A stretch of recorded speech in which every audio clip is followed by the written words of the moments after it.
Cristiana Hispano-Suiza, hoy domingo 28 de noviembre del año 2021. Nos perfilamos ya hacia las fiestas navideñas. En unas escasas 3 o 4 semanas estaremos celebrando la venida del Señor. Pero el día de hoy no vamos a hablar de los salmos, como hemos estado hablando las últimas semanas, siguiendo esta secuencia de salmos. El día de hoy quiero llamarles su atención sobre otro tema. Leyendo Mateo capítulo 24, el Señor nos habla de las señales antes del fin.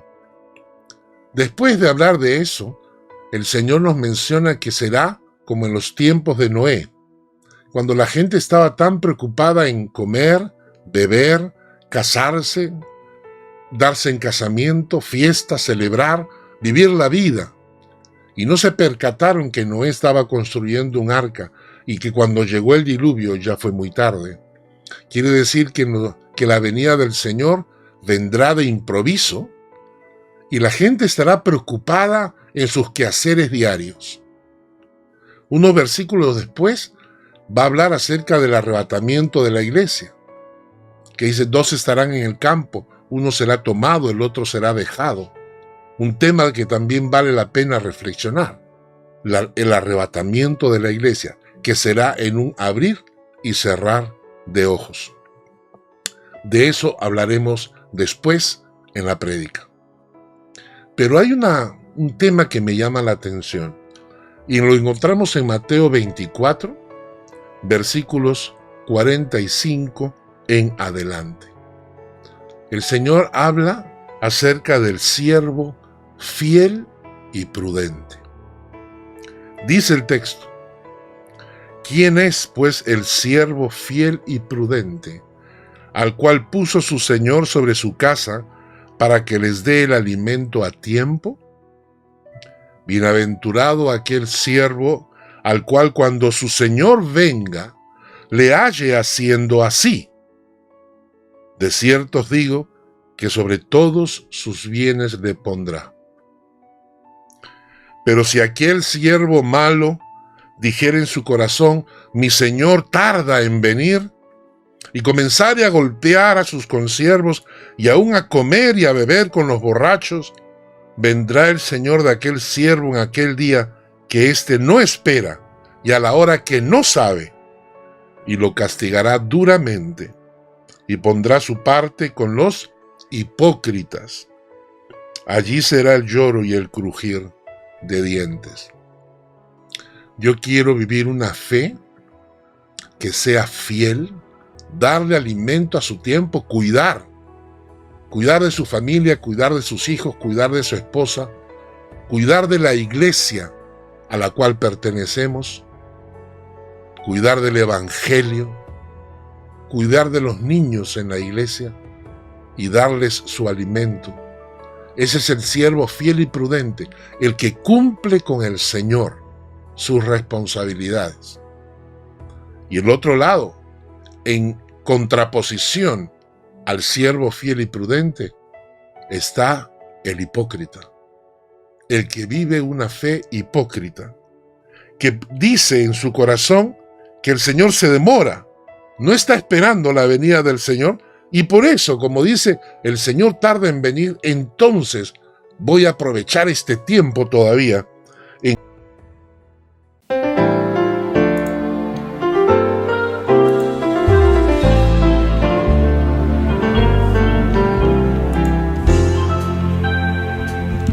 Dios envió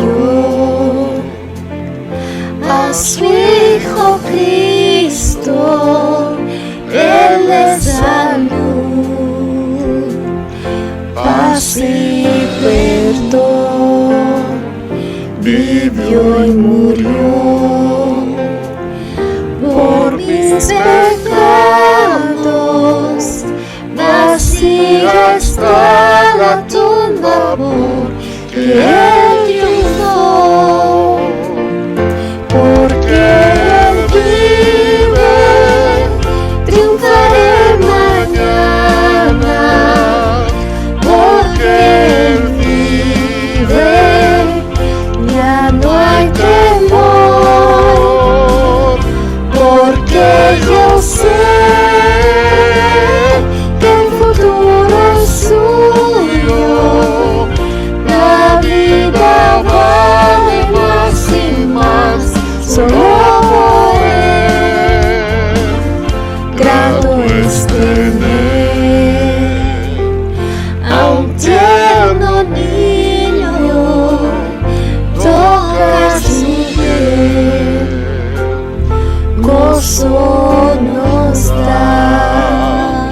pero es mejor la dulce calma que Cristo Rey nos puede dar, pues vivo está, porque Él vive, triunfa de mañana, porque Él vive, ya no hay temor, porque yo sé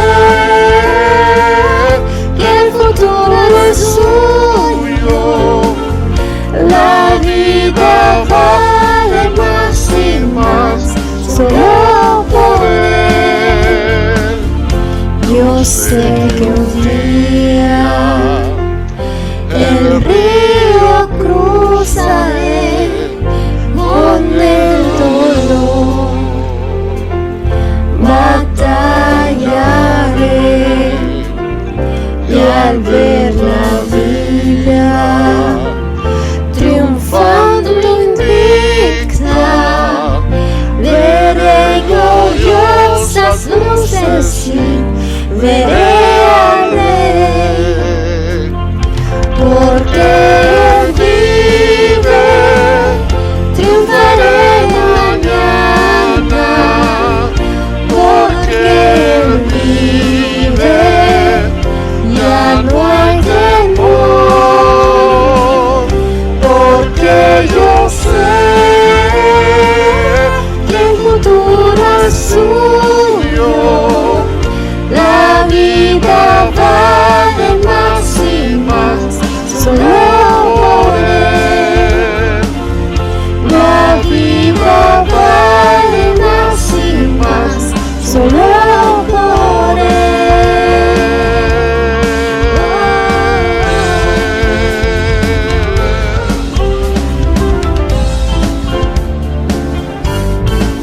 Solo por Él.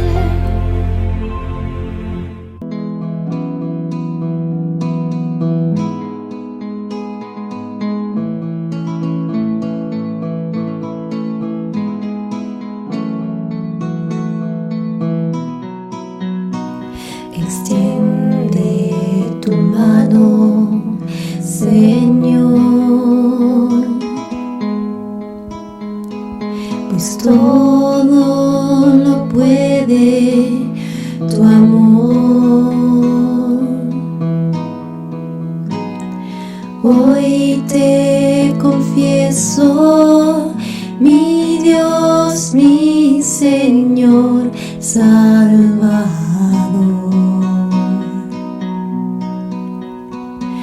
Ya no hay tinieblas en mí, solo hay luz.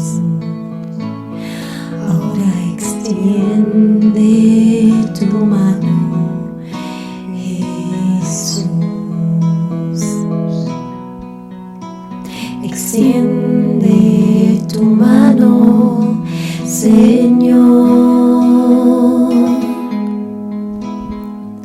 pues todo lo puede tu amor.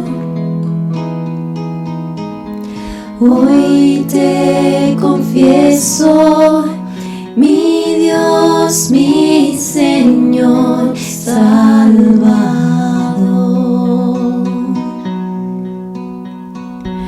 Ya no hay tinieblas en mí, solo hay luz. Ahora extiende tu mano, Jesús. Escucha, Señor, mi oración.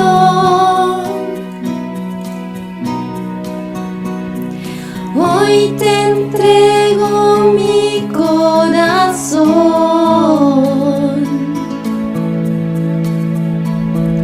Borra mis faltas, Dios Salvador. Hoy te confieso, Señor,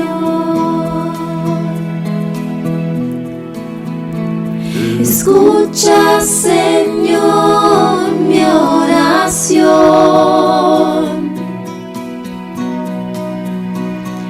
Hoy te entrego mi corazón.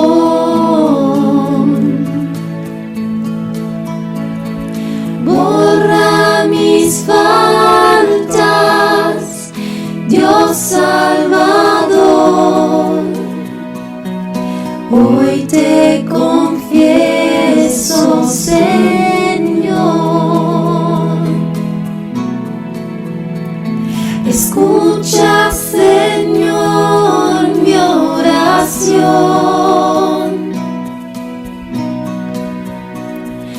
Hoy te entrego mi corazón.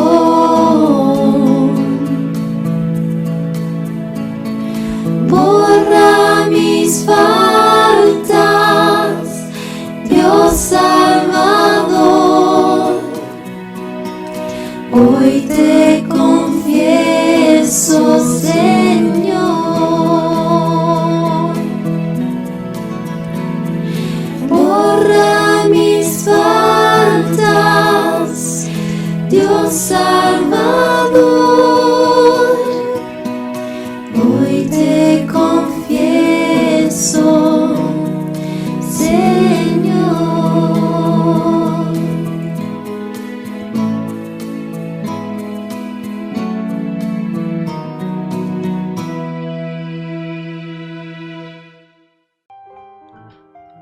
Los anuncios para el día de hoy. Nuestros servicios y cultos de adoración en forma presencial a las 10 de la mañana en Pratteln, a las 11 de la mañana en Dulliken. Están cordialmente invitados todas las personas en las cercanías acá en Suiza. Y para los que están un poco distantes, tenemos a las 10 de la mañana el video virtual, el culto virtual para que puedan conectarse y escuchar de la palabra de Dios. Y todos los miércoles tenemos la epístola a los Colosenses. Tenemos una cita con la palabra de Dios. Hermanos, todos sabemos que debemos edificarnos en la palabra. Todos sabemos que debemos estudiar la palabra de Dios. No pierdan la oportunidad. No pierdan el privilegio de estudiar la palabra de Dios. El diablo te va a presentar muchas excusas, razones para que no lo hagas. Pero tienes que ser disciplinado y fiel al Señor para estudiar su palabra. Todos los miércoles a las 8 de la noche, hora de Suiza. Hemos terminado la primera de 3 partes de nuestro curso de capacitación de líderes. La segunda parte, cómo preparar un sermón y predicar la palabra. Y la tercera parte, cómo preparar y dirigir un estudio bíblico, los estaremos desarrollando en el mes de enero. A partir del mes de enero, estén atentos a las fechas. El 18 de diciembre tendremos un día especial. Cada 2 meses hacemos una cadena de oración. En esta oportunidad vamos a tener la misma cadena de oración desde las 4 de la mañana hasta las 6 de la tarde, pero solo con un motivo: acción de gracias. Agradecerle al Señor por el año 2021, por todas las cosas buenas que nos han ocurrido y por las malas también, porque el Señor tiene un propósito para cada una de ellas. Así que inscríbanse sábado 18 de diciembre, entre las 4 de la mañana hasta las 6 de la tarde, cadena de oración.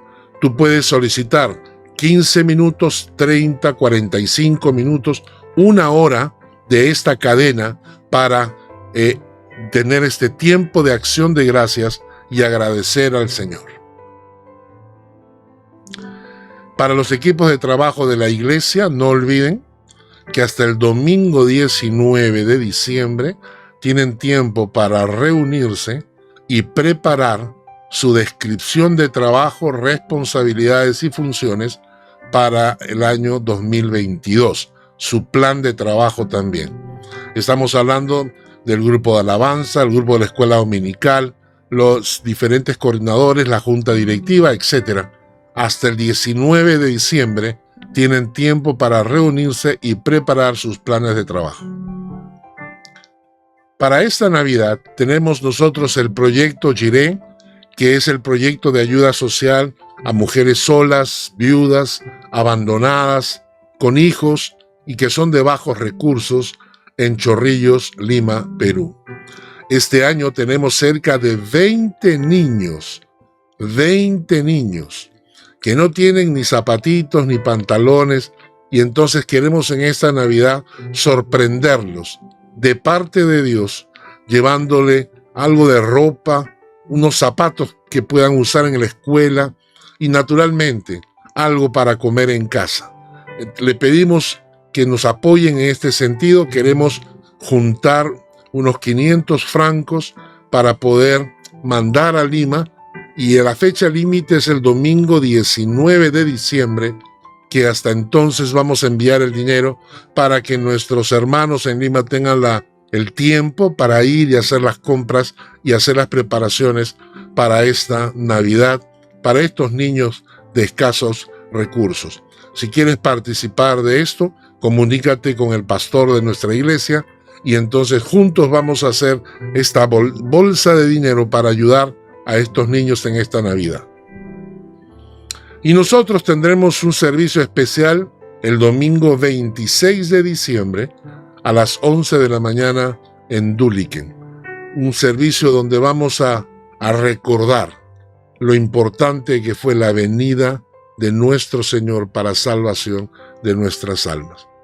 Que Dios les bendiga.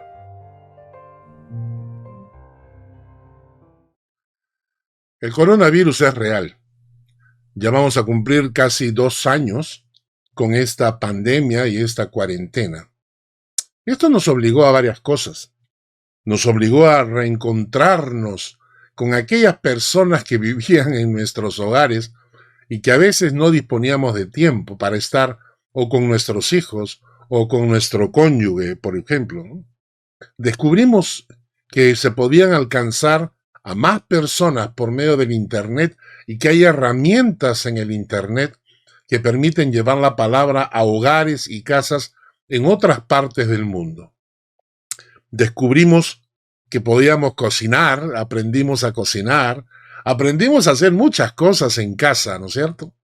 Pero también es cierto que descubrimos que este virus tenía diferentes efectos en la sociedad.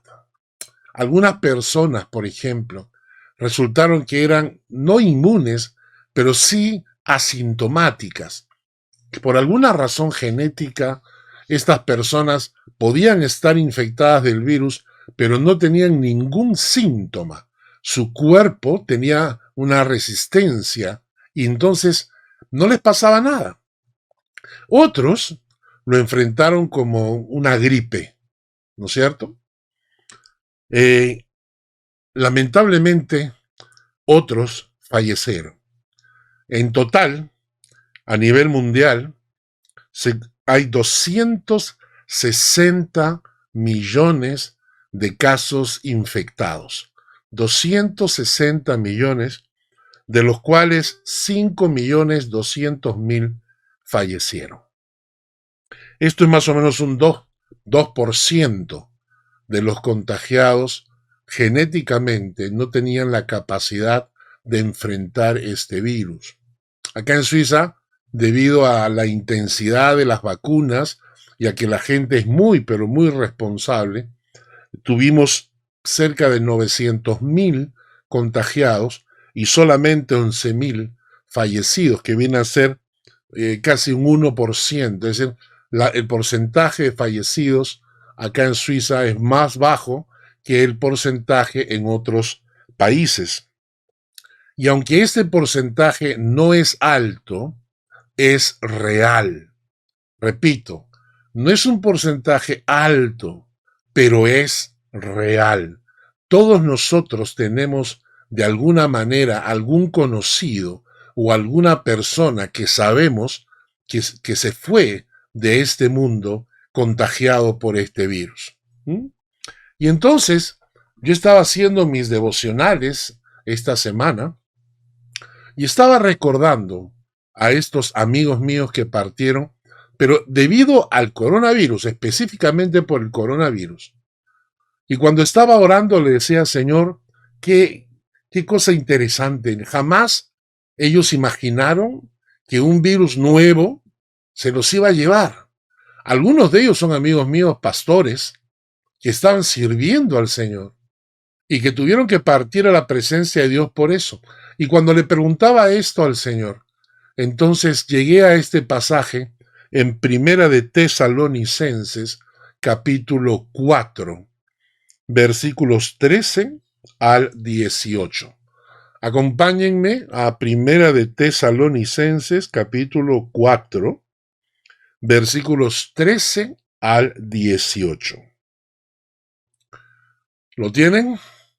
Primera de Tesalonicenses 4, versículos 13 al 18. El texto dice así: Tampoco queremos, hermanos, que ignoréis acerca de los que duermen. Esta expresión, los que duermen, era una expresión poética, simpática, para hablar de los muertos. Dice, no queremos que ignoréis acerca de los que duermen, para que no os entristezcáis como los otros que no tienen esperanza. Porque si creemos que Jesús murió y resucitó, así también traerá Dios con Jesús a los que durmieron con él. Qué linda palabra, ¿verdad? Para los que hemos experimentado la pérdida de algún familiar o de algún pariente, sea por el coronavirus o sea por otra razón, cuando el creyente que fallece es hijo de Dios auténtico, nosotros no tenemos esa tristeza que tienen los demás cuando fallece una persona sin Cristo, porque sabemos y tenemos esperanza. Este pasaje dice, para que no os entristezcáis como los otros que no tienen esperanza. Los otros que no tienen esperanza. Cuando fallece una persona que tiene al Señor en su corazón, nosotros nos duele su partida, pero no es tan duro porque tenemos esperanza de vida eterna. Y en el versículo 15 dice lo siguiente: por lo cual os decimos esto en palabra del Señor, que nosotros que vivimos, que habremos quedado hasta la venida del Señor, no precederemos a los que durmieron. Y esta frase, hermanos, me habló mucho. Los que quedaron, dicen nosotros, los que habremos quedado hasta la venida del Señor, no precederemos a los que durmieron. Los versículos siguientes nos hablan acerca del arrebatamiento de la iglesia, que es una doctrina bíblica. Cuando dice, porque el Señor mismo, con voz de mando, con voz de arcángel y con trompeta de Dios, descenderá del cielo, los muertos en Cristo resucitarán primero, y luego nosotros, los que vivimos, los que hayamos quedado, seremos arrebatados juntamente con ellos en las nubes para recibir al Señor en el aire, y así estaremos siempre con el Señor.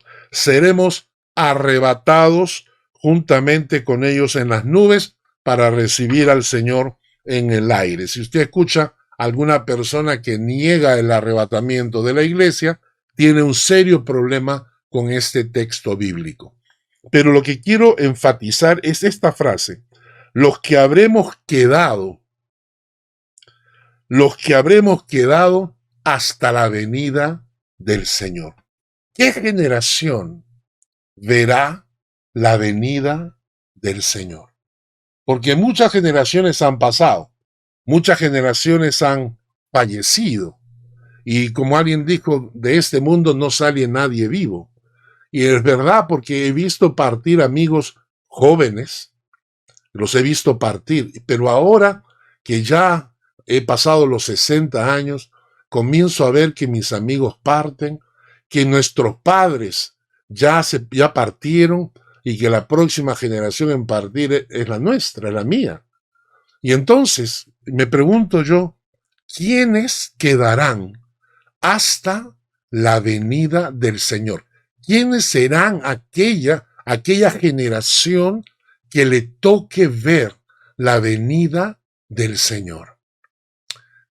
Y lo interesante de todo esto es que la Biblia enfatiza la doctrina de la segunda venida de Cristo, es absolutamente bíblica, respaldada por la palabra de Dios en muchísimos textos.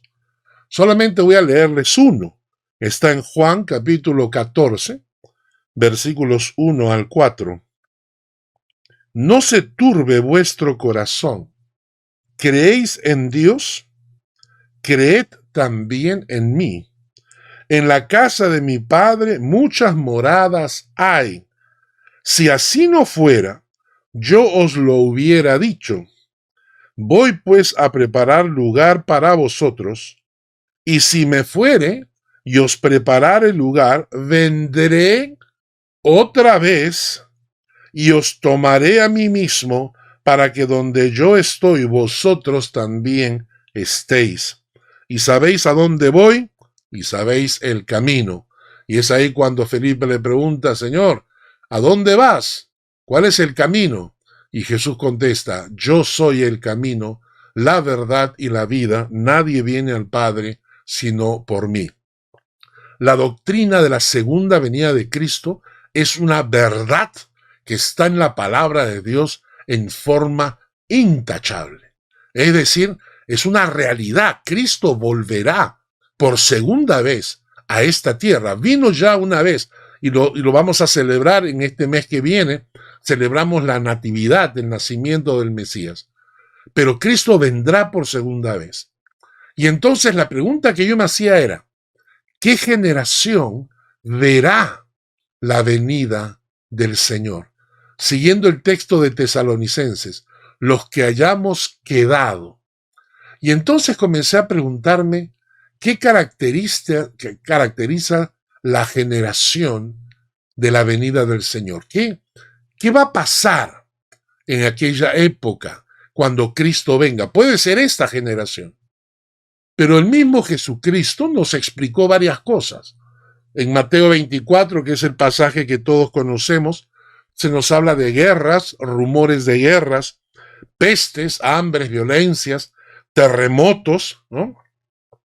Se nos habla de persecución a los cristianos, se nos habla de la proliferación de falsos profetas y falsos cristos. Si hacemos caso de esto, de la proliferación de tantos falsos profetas y tantos falsos cristos, miren que estamos en una generación donde estos falsos profetas abundan, ¿eh?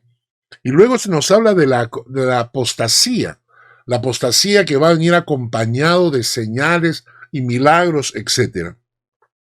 Pero quizás el aspecto más triste, que es una de las características que afectan a los creyentes, está en Mateo 24, versículos 11 al 13, que dice, muchos falsos profetas se levantarán y engañarán a muchos, y por haberse multiplicado la maldad, el amor de muchos se enfriará.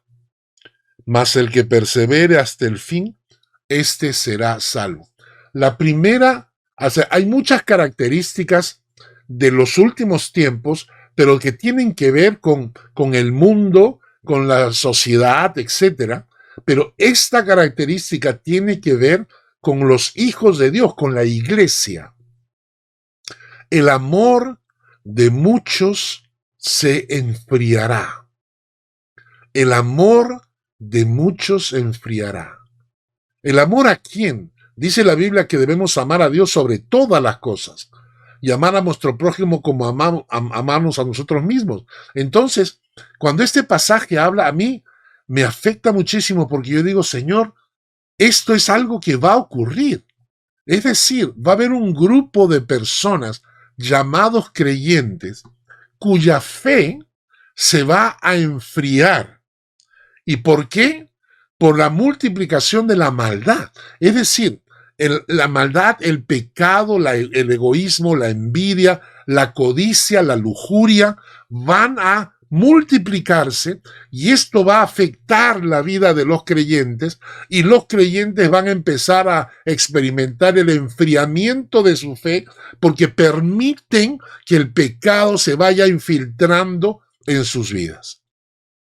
Enfriamiento.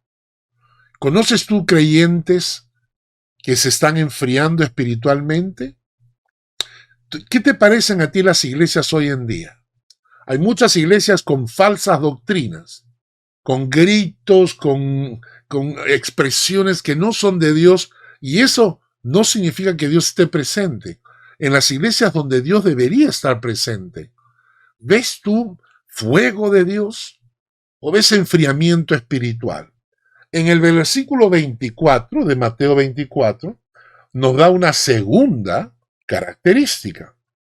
Mateo 24 dice, porque se levantarán falsos cristos, falsos profetas, y harán grandes señales y prodigios, de tal manera que engañarán, si fuere posible, aún a los escogidos. Es decir, dentro de la iglesia no solamente vamos a sufrir un enfriamiento espiritual, producto de permitir que la maldad se infiltre en nuestras vidas, en nuestros hogares, en nuestras familias, pero en segundo lugar, dice, como se van a multiplicar los falsos cristos y los falsos profetas con la capacidad de hacer grandes señales y prodigios, esto va a hacer que engañen a muchos creyentes. Y dice, si fuere posible, aún a los escogidos. Y obviamente, si tú estás en una iglesia, es probable que no te dejes engañar por algún líder de alguna secta extraña. Bueno, se está dando también. Hay gente que está predicando unas teorías absurdas, ridículas, y hay creyentes que los están siguiendo. Creyentes de iglesias con doctrina sana se están saliendo para seguir a estos falsos profetas. Obviamente tampoco nos vamos a dejar engañar, ¿no? Si aparece pues el líder de una iglesia satánica o un ateo reconocido, un ateo rabioso, ¿no? Es complicado que estas personas realmente engañen a un creyente, porque los creyentes estamos en cierta manera preparados en contra de esa gente. Pero cuando el engaño viene al interior de la iglesia de gente que se llaman pastores, gente que se llaman maestros, gente que se llaman profetas, en los que confiamos,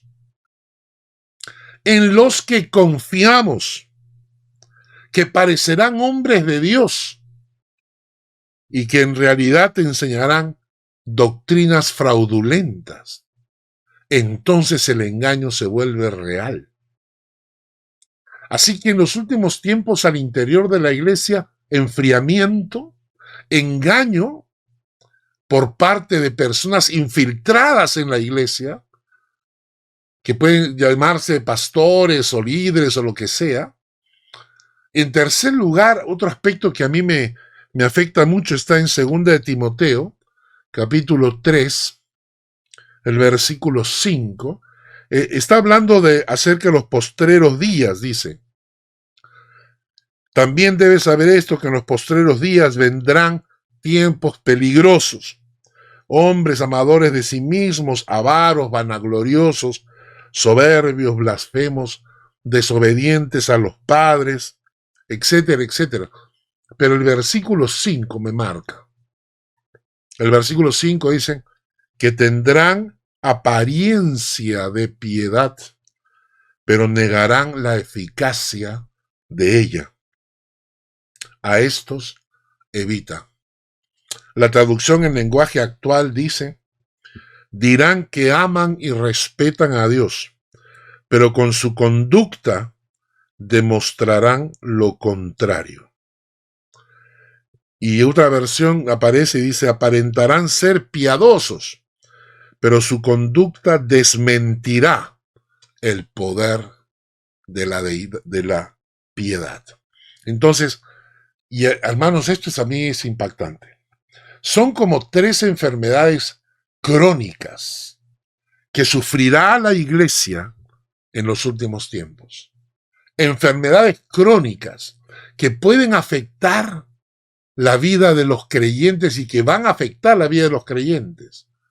Un enfriamiento espiritual, aceptar el engaño de falsos profetas y una hipocresía religiosa.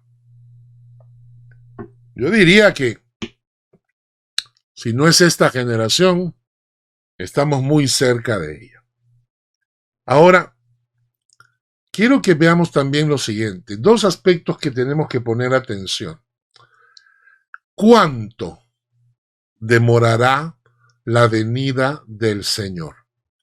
En 1 Corintios capítulo 15, versículos 51 al 52.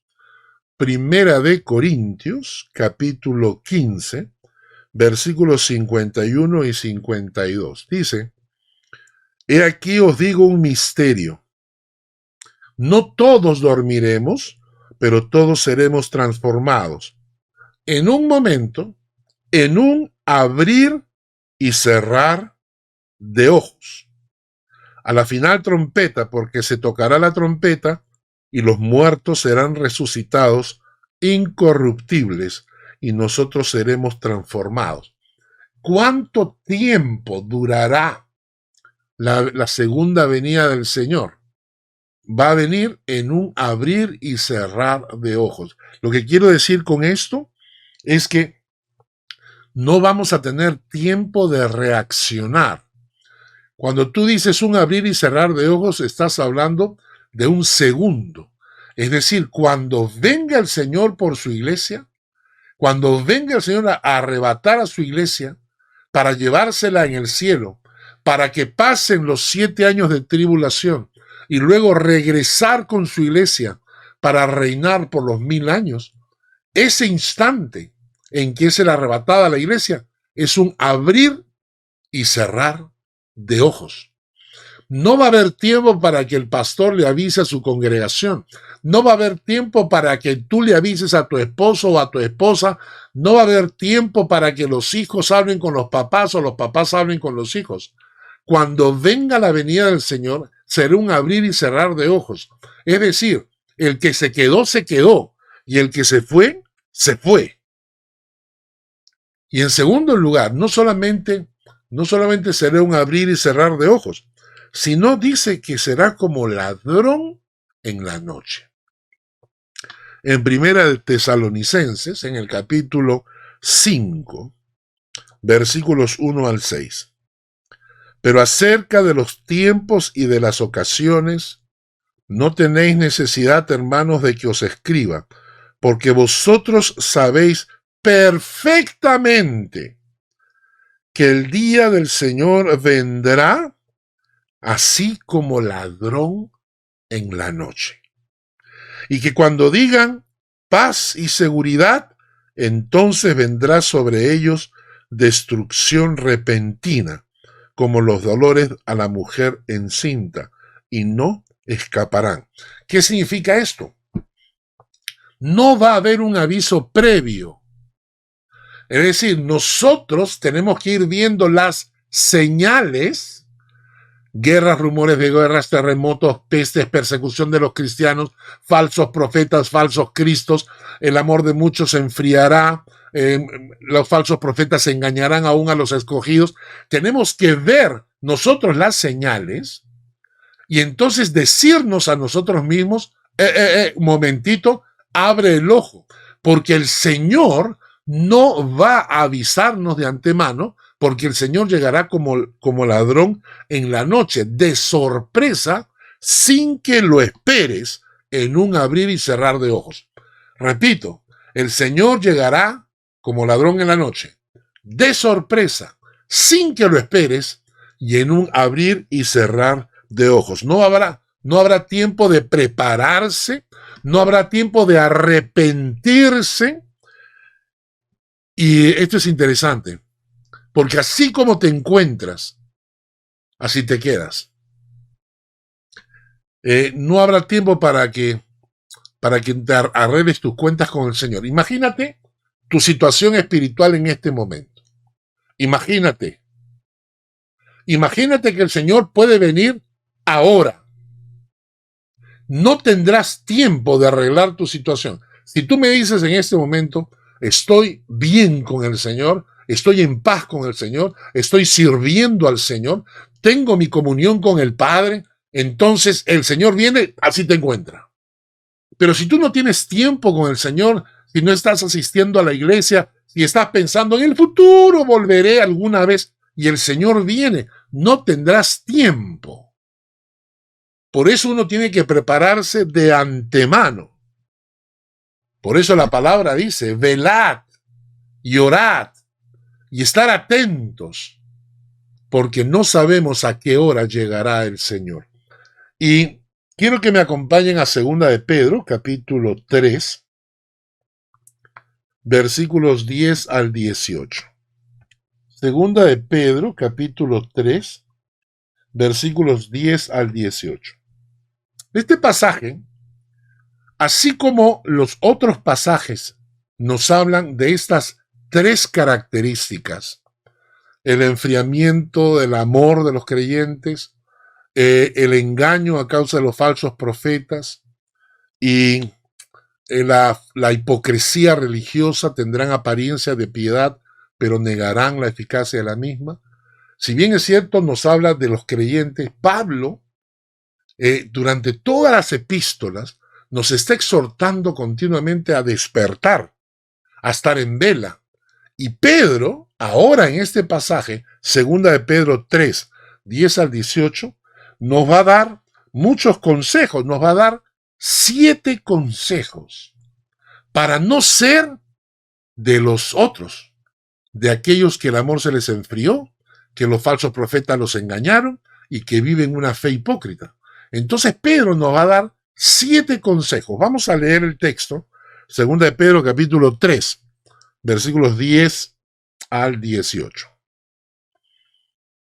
Pero el día del Señor vendrá como ladrón en la noche, dice Pedro, en el cual los cielos pasarán con grande estruendo, y los elementos ardiendo serán deshechos, y la tierra y las obras en ella serán quemadas. Lean el versículo 11, el primer consejo, versículo 11. Puesto que todas estas cosas han de ser deshechas, ¿cómo no debéis vosotros andar en santa y piadosa manera de vivir? Ok, estamos hablando acá acerca de la santidad.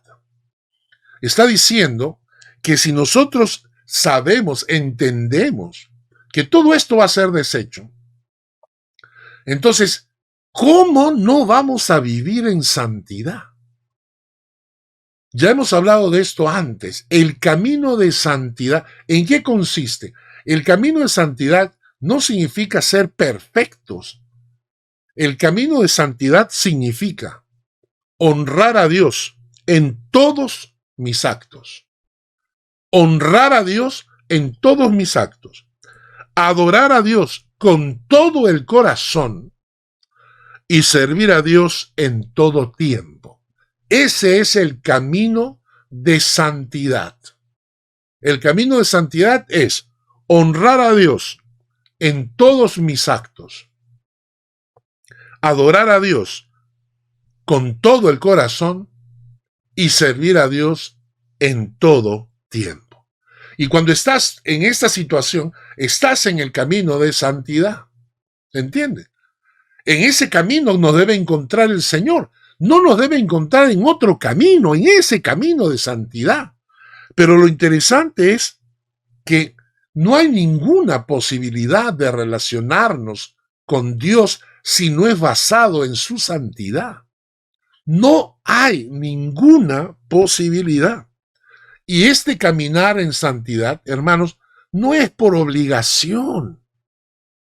no es por obligación, sino es una reacción absolutamente lógica e inteligente.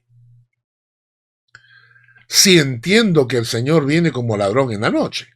Por eso, si yo entiendo esto, que la venida del Señor es como ladrón en la noche y en un abrir y cerrar de ojos, entonces Pedro dice, ¿cómo no debéis vosotros andar en santa y piadosa manera de vivir?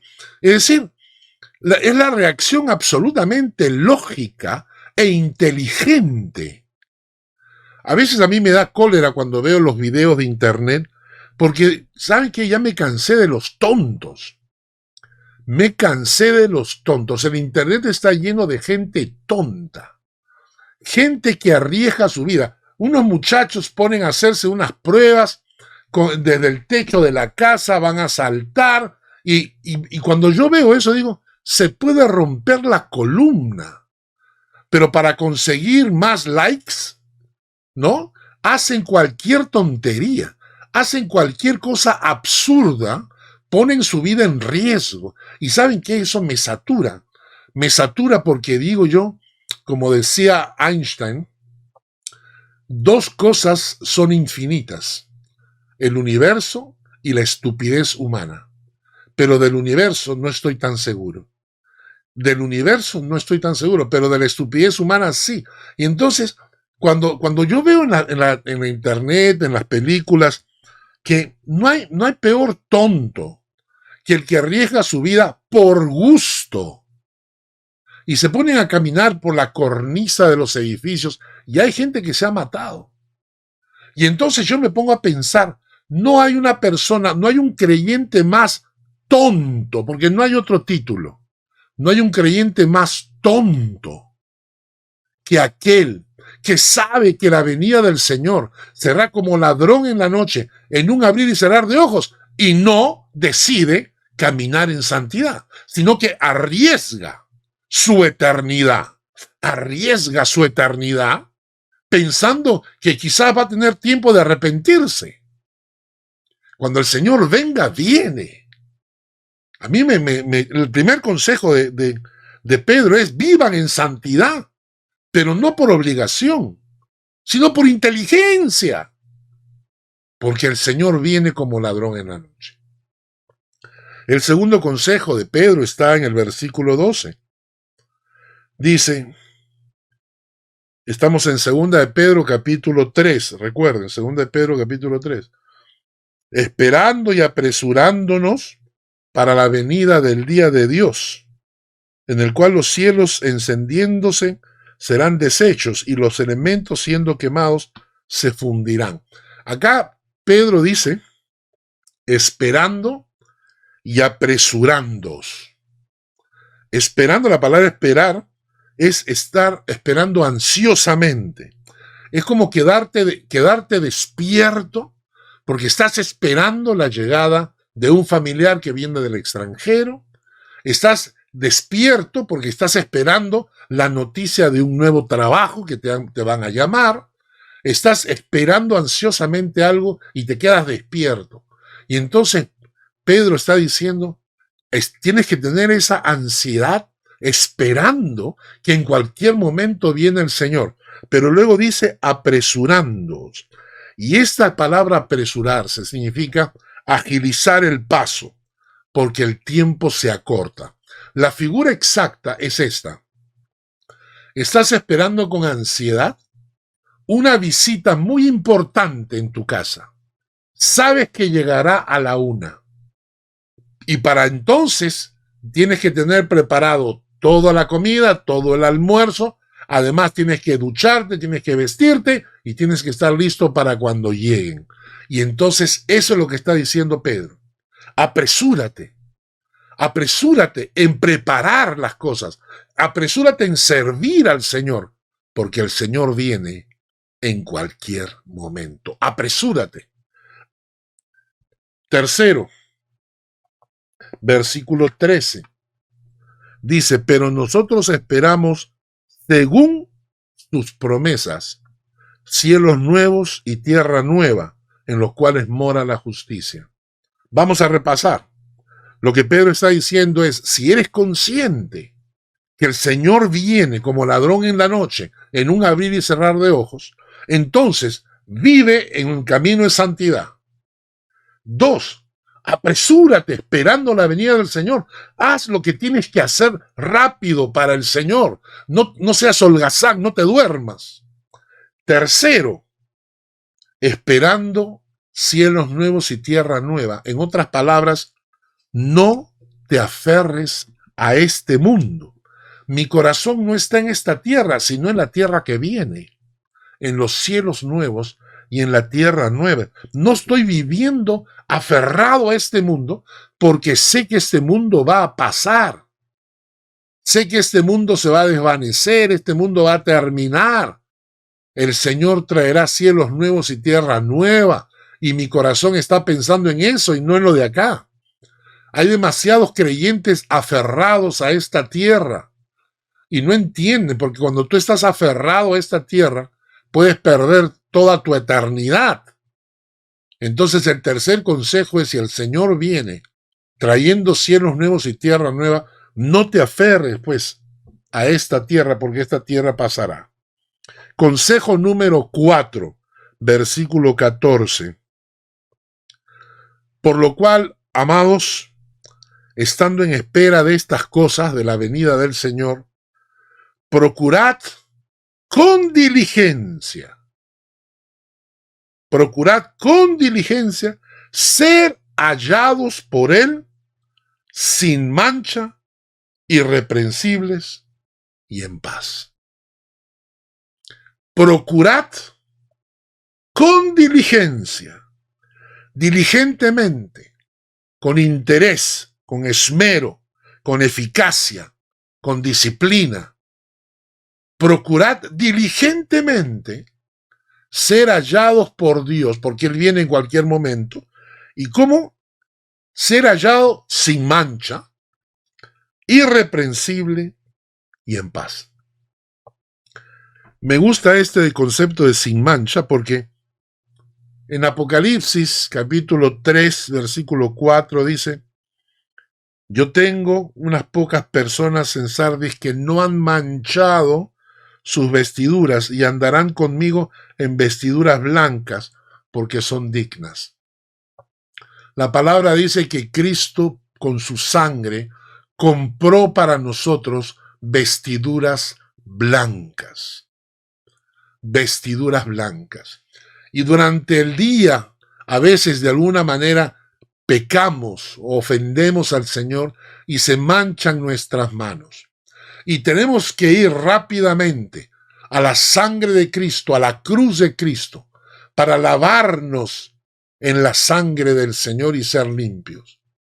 Pero hay personas, incluyendo creyentes, que se manchan de alguna manera y en lugar de ir a Cristo y pedirle perdón y arrepentirse y limpiarse y lavarse, lo que hacen es limpiarse en esas ropas blancas.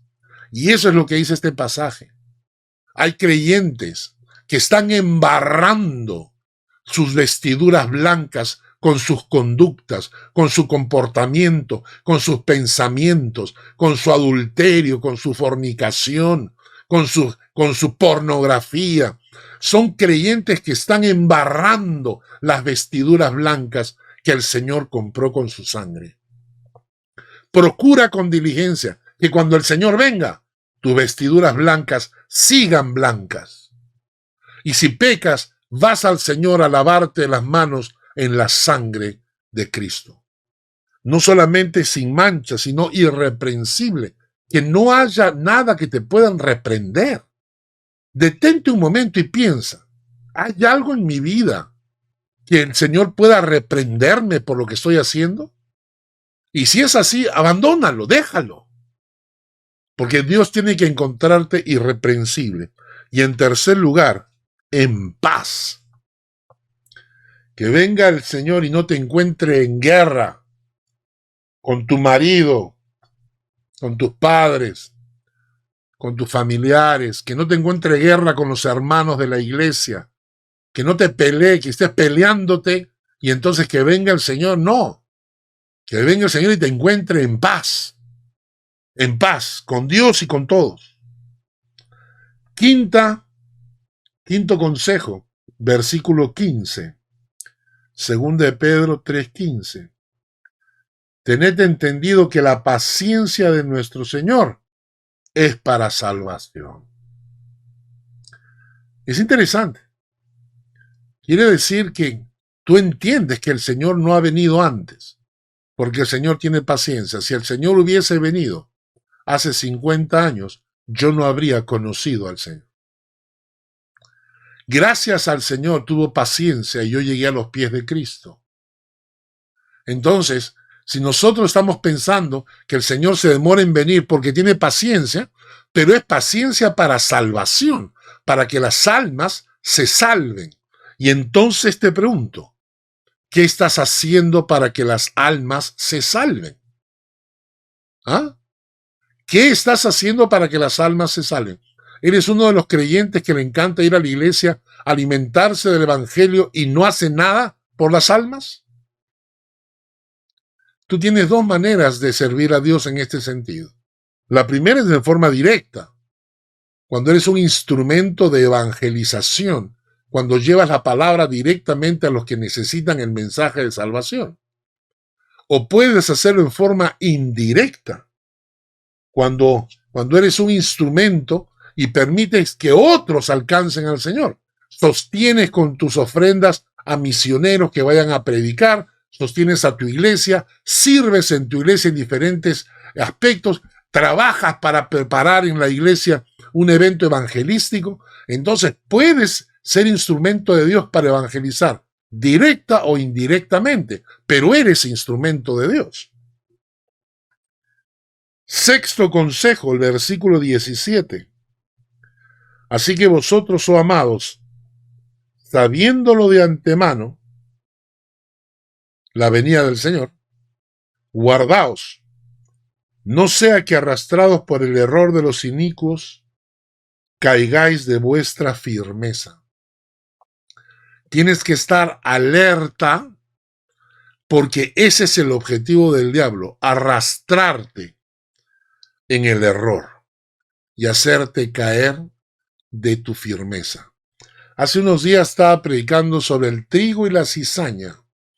Y cuando leímos ese texto en Mateo 13, del trigo y la cizaña, dicen que el diablo es el enemigo de Dios y que él ha sembrado en medio de este mundo cizaña.